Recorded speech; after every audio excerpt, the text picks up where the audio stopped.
you for coming back and tuning in to the channel. We appreciate it. Hit the like and subscribe button. But without further ado, let's dive right into it because what we are going to be doing here is a mini series. So we will be talking mini trades, short videos, just where we get some information out there. Just so Adam and I don't always have to be together. We will have some of these where we're doing them together. But for right now, it's just me. And what I wanted to talk about today is Antonio Gibson. The hate has gone way too far on Mr. Antonio Gibson, a guy that I absolutely love. So let's just dive into some quick facts here, and I'll make the case for Antonio Gibson and why I think he is a screaming buy right now.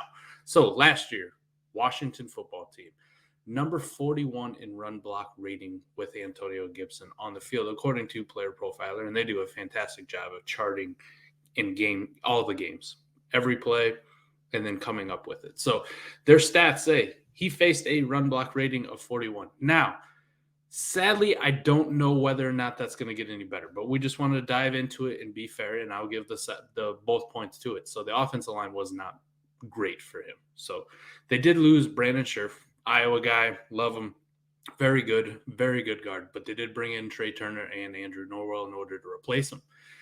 Other changes that they made, quarterback upgrade. Yes, I said it. A quarterback upgrade. No matter what you think about Carson Wentz, how much you hate him, how much you think he's trash, and you see all the bad highlight plays and the boneheaded mistakes that he makes, Carson Wentz is a far, far superior quarterback to Taylor Heinicke, Kyle Allen, and whatever the hell else that Washington had been trotting out for the last few years. Again, this is a reason that I'm higher than most people on Terry McLaurin because he's going to play with the best quarterback he's ever had. Carson Wentz, if you actually dig into his stats, yes, he did make some boneheaded plays. He did fumble the football, but he didn't throw a lot of interceptions. He just happened to throw interceptions at the absolute worst times and the ones that made all the Sports Center not top 10s. But much better quarterback than Taylor Heinicke. So the offense is going to be more efficient. I think it's pretty safe to say that the offense will be more efficient. They are going to get some pieces back on the defense too. Last year, Antonio Gibson, when he was on the field, was number 28 in game script. So they were trailing a lot. They were down by points. Antonio Gibson was on the field. They're in comeback mode. But the offense is going to be more efficient. The defense should be a little bit better. He's going to have more scoring opportunities. So what's that mean for him? Well, last year, he was number 4 in the entire league in red zone touches.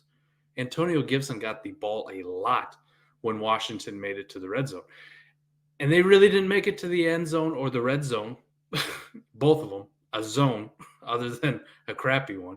They didn't make it to their a lot because they were trailing for most of the time. The offense was pretty inefficient, didn't have a lot of scoring opportunities. So if he's going to be number 4 in red zone touches, imagine what he could be if that offense gets turned up just a little bit more, right? A little bit more. Do those red zone touches come up? Does he become number 1 in the league in red zone touches? It's a possibility.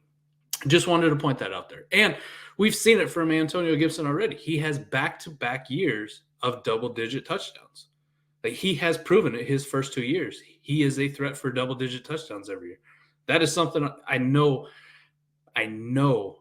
touchdowns aren't sticky and they're highly unpredictable. But if you're getting the red zone touches a lot, you have a great opportunity to keep posting double-digit touchdowns. So something I'm willing to take a bet on. Now we'll kind of get to some of the elephants in the room, right? The whole J.D. McKissick and then B-Rob. B-Rob being brought in and drafted. People freaking out. Brian Robinson's there. I am here to tell you this is nothing against Brian Robinson. But if you can tell me something that Brian Robinson does better than Antonio Gibson, I will be floored and fall out of my chair. He is a shittier version of Antonio Gibson in just about every way. So what is there to scare me? When I look at that situation and then bringing him in and spending some draft capital on him, it's not to replace Antonio Gibson. It's not to do this 50-50 workload bullshit. It's not to split all these carries. Yes, he's going to get some carries. But Jared Patterson got some fucking carries last year, okay? They need another running back. And to me, it signaled that with Antonio Gibson, he's had some crazy injuries that he's ended up playing through, right? A cracked shin? Who the fuck plays on a cracked shin? Antonio Gibson does because he's a damn baller. But to me, they brought in Brian Robinson in order to have some protection in case Antonio Gibson goes down. Because behind him was J.D. McKissic, who's not a lead running back, and you're definitely not running J.D. McKissic 15, 20 times a game. It's not happening. After that was Jared Patterson, and he was very uninspiring. No matter how much you love his Buffalo tape, and I'm sure he's a great kid, he's an undrafted free agent who's small and slow and didn't really produce a whole hell of a lot when he played last year. So they needed something. They go and get Brian Robinson. Perfectly fine. Now maybe B-Rob becomes a thing. I'm going to bet that he does it. And this is still Antonio Gibson's show as long as he's there and as long as he's healthy. Now, we all heard the comments. We've all heard the things about Ron Rivera said this. He wants to have a Jonathan Stewart, D'Angelo Williams type backfield. Ron Rivera talks a lot of shit. He's notoriously full of shit. And just some of the things I'll touch on. Remember when he said that Antonio Gibson was the next Christian McCaffrey? How'd that work out? Not that great. Do you guys also remember when he said that Jared Patterson reminds him a lot of Darren Sproles? Woof. Please. And the last one, he also compared somebody else to Christian McCaffrey. It was J.D. fucking McKissic. He's really like a CMC type. So Ron Rivera talks out his ass. We know this. Stop putting stock in what the man says, especially coach speak in May, June, July.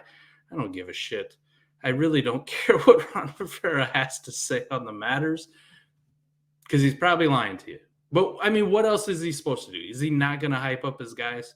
But those are the sound bites that people take and they run with on Twitter, and it causes panic in the market. So let's talk about it. We know Antonio Gibson started off with a crack shin, which is crazy.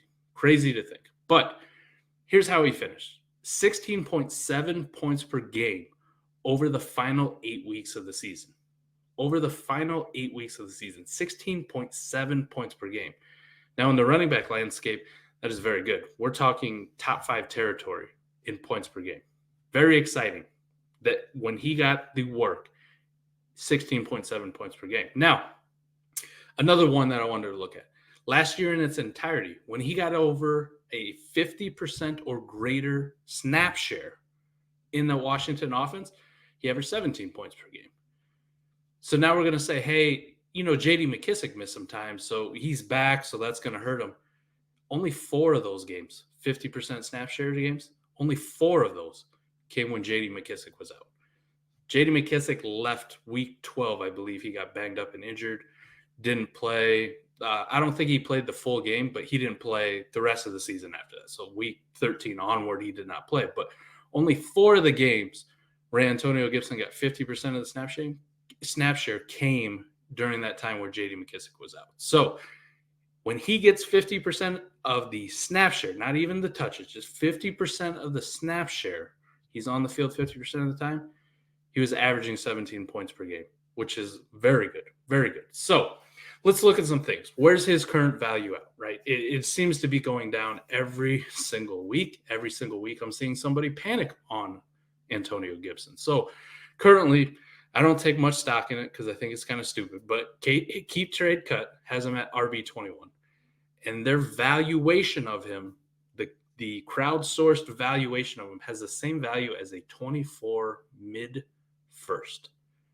A 24 mid-first. What the fuck are we doing here where we're talking about a pick 2 years out? This is saying that if you knew in 2 years this pick was going to be the 106, the 107, or the 108, you're like, yep, I would trade. I want that more than I want Antonio Gibson on my team. Fuck out of here, please. Now, something a little bit more reasonable. Adeko. Adeko's ADP pulled off a sleeper in real drafts, filtered out the mock drafts. I really trust that one a lot more, and that's one that I like to look at. Has him as RB18, going at the back end of round 5. We're talking a guy who could get you 16 to 17 points per game with the touches, who has shown efficiency in getting red zone looks on an offense that's going to be more efficient going at the back end of round 5 in startups. Wow. I can't stomach the fact that he's going that late. It is ridiculous. If you want to fade him a little bit because of it, understandable. We do it to all kinds of players. There's all kinds of players out there where I'm going, man, I don't know if I'd like to take this guy where he's going. Like, I have some concerns. Maybe I'll fade him a little bit. But at some point, you have to recognize and push the button on the value of Antonio Gibson. Now, some of these players that are going around here, I am very much more bullish than other people on Antonio Gibson, but let's just be reasonable. Kenneth Walker or Antonio Gibson? Come on. I like Kenny Walker too, and I'll make the case for him, but give me Antonio Gibson. Derrick Henry or Antonio Gibson. I know that one's going to get some pushback, but Derrick Henry's coming off a very severe injury, has a massive workload as he experienced, and that Titans offense is on the downward trend after losing A.J. Brown. Give me Antonio Gibson. Some other ones, J.K. Dobbins, another one who has massive injury concerns that I'm personally shitting the bed on. I don't think this is a question. There is no reason that J.K. Dobbins should be going almost a full round before Antonio Gibson. So if you have a J.K. Dobbins, go see if the guy who with Antonio Gibson's panicking. Be a perfect pivot off for you. Cam Akers or Antonio Gibson, and I know Adam will come out with a Cam Akers video and we'll fight each other, but I will take Antonio Gibson. Nick Chubb, another one that I like to point out. Nick Chubb, without Deshaun Watson, what could we realistically expect from him versus Antonio Gibson? Give me Antonio Gibson. Alvin Kamara and Travis Etienne.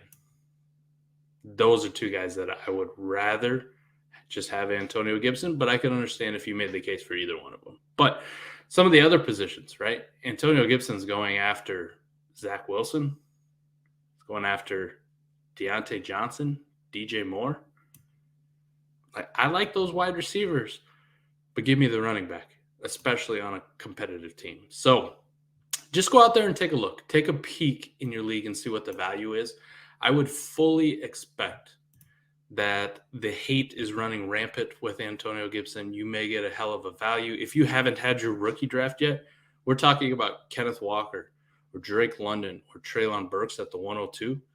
Shit, if you've got the 103, 104, 105, 106, 107, somewhere in that range, go see if you can flip one of those picks for Antonio Gibson. I would definitely do it. And apparently, if you follow Keep Trade Cut, if you've got a 24 first just laying around and you don't think it's guaranteed locked to be early, you can predict out 2 years, send that sumbitch away for Antonio Gibson. That's going to do it for us. We're out of here. Peace.